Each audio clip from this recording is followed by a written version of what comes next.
They're looking to pass a resolution, Sandra, where Congresswoman Omar is not officially condemned, but this is a way for leadership, including Speaker Pelosi and the Majority Leader Steny Hoyer, to officially brush back the Congresswoman who has said recently that she thinks Israel has hypnotized the world. So part of the text that's being circulated says this: be it resolved that the House of Representatives acknowledges the dangerous consequences of perpetuating anti-Semitic stereotypes and rejects anti-Semitism as hateful expressions of intolerance that are contradictory to the values that define the people of the United States. That resolution expected to hit the floor sometime tomorrow. Just on the matter of racial hoaxes and racial stories that the media are willing to jump with both feet. It's not just Michael Brown, hands up, don't shoot. It's not just that stuff. It is also with regard to President Trump. It's why we have seen multiple false stories about President Trump debunked over the past several years. CNN, you will recall, ran with a story about President Trump suggesting that Donald Trump Jr. knew in advance about WikiLeaks leaks and that he was coordinating in advance about it, and then CNN had to walk back the report. McClatchy ran with a report that Michael Cohen was indeed in Prague meeting with Russian agents. They never walked that report back, but there's still no evidence to support it. Whenever the media leap on a story that seems so spectacular that it backs every aspect of what they want it to back, your first response should be, hold up a second. Just hold up. Maybe it's true. Maybe it's true. Maybe it all turns out to be true. But it is not racist. It is not homophobic. It is not bad. In fact, it is quite good for us all to take a deep breath and say, let's wait for the facts to come in before we jump. We live in a media environment, however, in a political environment where even the act of waiting is now considered a sin. It's a serious problem. We have a serious disincentive to do the responsible thing and wait for the story. If you jump on the story and you happen to be right, then it's, look, the reason you're right is because your worldview is right. The reason that you knew that this story was true is because your worldview has been verified. And if you wait, then we say the reason you're waiting is because you're not sensitive enough to the needs of a particular community. So if the Jussie Smollett story came out and you said, you know what, I got some questions about it, then you were castigated as a racist and a homophobe just for saying that you want to wait for some answers. Like Jussie Smollett knew that. That's why he said that on Good Morning America. That's why he said he was bewildered by people who were asking questions. The question really should have been, what sane person believed every aspect of that story from the start? Now, again, maybe it happened the way he did, but without any evidence, I'm supposed to believe that two MAGA-hatted guys on the streets of Chicago at 2 a.m. attacked an Empire actor they identified from the show, wound clothesline around his neck, poured bleach on him, and then allowed him not only to escape with his life, but with his Subway sandwich? I was supposed to believe that. Otherwise, I was part of the patriarchy or something. It's absolute silliness. So, once again, the media crapped the bed, and I don't think that we should be particularly surprised about that. Okay, meanwhile, the President of the United States is prepared today to sign into law a new budget deal. The budget deal is not good. There's a lot of garbage in this budget deal. Conservative Review has a great piece by Daniel Horowitz going through what exactly is in this budget deal. He says the process is indefensible. It is immoral from any ideological perspective to vote on an 1,100-page omnibus with new provisions on immigration amid a border crisis, which, of course, is true. I've talked at length before about how I think it violates the very nature of constitutional government to provide massive omnibus packages to the president. Every bill was supposed to be designed separately. Every bill was supposed to come up for a vote. And then the president had the ability to veto. The reason that the line item veto even became an issue over the last 30, 40 years is because Congress routinely would put together crap sandwiches and then tell the president to either sign the crap sandwich or veto the crap sandwich. That's not how bills used to work. So what exactly is in this thing? Well, according to Daniel Horowitz over at CR, who has a really good review of it, he says less of a wall than even what Democrats agreed to. Trump originally demanded $25 billion for the wall. Then he negotiated himself down to $5.6 billion. Democrats balked and only agreed to $1.6 billion.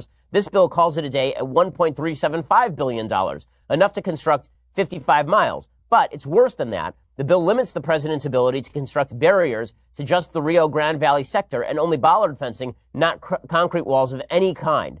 There's no ability to adapt. In fact, this provision is so strong that it's leading people to believe that Trump may not even be able to use a national emergency to overcome it, meaning that if the bill itself restricts the ability to construct barriers to just a particular area, that's actually a solid legal basis for saying the president doesn't have national emergency power to construct wall other places. because the way that we read law in the judiciary is that last in time is first in priority. So if Congress passes two bills, one in 1960 and one yesterday, and the one yesterday overrules the one in 1960, then the courts will read it that way. So if the National Emergencies Act of 1976 says the president can declare a national emergency and build a wall, which again is even questionable, we'll get to that. But even if it said that, if a bill yesterday came out and said, we will not allow the president to build wall other than in this small area, the bill yesterday trumps the National Emergencies Act of 1976. Second thing that's wrong with the budget, according to Daniel Horowitz, liberal local officials will have veto power over the wall. He says it's likely that not a single mile of fence will be built. Section 232A of the bill says prior to use of any funds made available by this act for the construction of physical barriers, the Department of Homeland Security shall confer and reach mutual agreement regarding the design and alignment of physical barriers within that city. They have to consult the local elected officials. This is why they've limited the wall to the Rio Grande Valley. These are the most liberal borders these are the most liberal counties on the borders. What are the consequences? The bill stipulates such consultations shall continue until September 30th, 2019, and may be extended beyond that date by agreements of the parties, and no funds made available in this act should be used for construction while consultations are continuing, which means Trump can't build any wall at least until September, and maybe beyond, because he has to consult with all of these liberal authorities. Third, the bill contains a blatant amnesty for the worst cartel smugglers. Section 224A prohibits the deportation of anyone who is sponsoring an unaccompanied minor illegal alien, or who says they might sponsor an unaccompanied minor illegal alien, or lives in a household with an unaccompanied minor illegal alien, or a household that might potentially sponsor an unaccompanied minor illegal alien. So we are now using children being trafficked across the border as an excuse not to arrest illegal immigrants in the country who may apply as a sponsor, or anyone in the household applying as a sponsor.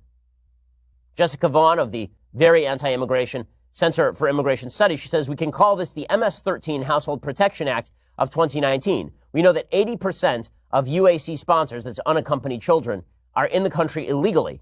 The number of people this would protect would reach into the hundreds of thousands if all the potential or household or potential household members are counted. And fourth, the budget bill contains more funding to manage and induce the invasion rather than to deter it. There is no new funding for ICE deportation agents. It does add another $40 million for the Alternatives to Detention program, which moves asylum seekers to facilities in the interior of the country where they are usually released. That's catch and release. And finally, it doubles low-skilled workers. It doubles the number of H-2B non-agricultural unskilled seasonal workers who will continue to be a public charge on America, according to Daniel Horowitz. That's just a cursory glance through the bill. So there's a bunch of problems with the bill itself. Now, the assumption was that President Trump would sign this bad bill, and then he would declare a national emergency. According to ABC today, the president is going to declare some $8 billion for border walls. The Daily Mail, actually, is reporting that by declaring a national emergency, it's going to allow him to spend $8 billion building his wall after signing that bill to avoid a government shutdown. The White House confirmed Thursday the president will sign a bipartisan spending deal to avoid another government shutdown, but will declare the national emergency in an effort to procure funds to build a border wall. Trump will hold an event in the White House Rose Garden about the border at 10 a.m. on Friday. He's expected to sign both the funding bill and the paperwork for his executive actions. Well, there's some problems with the national emergency declaration. Number one, we have to make sure that he doesn't limit himself in the budget bill itself to not being able to do any of the stuff he's talking about, as I mentioned. But number two, it is really unclear whether a national emergency declaration allows the president of the United States to mobilize the military in a non-emergency, non-military situation to build the border wall. That is not clear. That legal precedent is just not clear. Ilya Soman over at Reason.com has a good piece on this, explaining the relevant legal issues. He says that some point to 10 U.S.C. 2808 and 33 U.S.C. 2293 as possible justifications, but Section 2808 states that during a national emergency that requires the use of the armed forces, the president can reallocate defense funds to undertake military construction projects. No threat posed by undocumented immigration requires the use of the armed forces. ICE, Border Patrol, these are not the armed forces. So it's hard to see why a wall would be necessary to support such use. Also, it turns out that immigration law is actually not wartime power. Immigration law is domestic law enforcement. Section 2293 only applies to a war or emergency that requires or may require use of the armed forces. We've never used the armed forces with regard to stopping things at the border, except in rare occasions.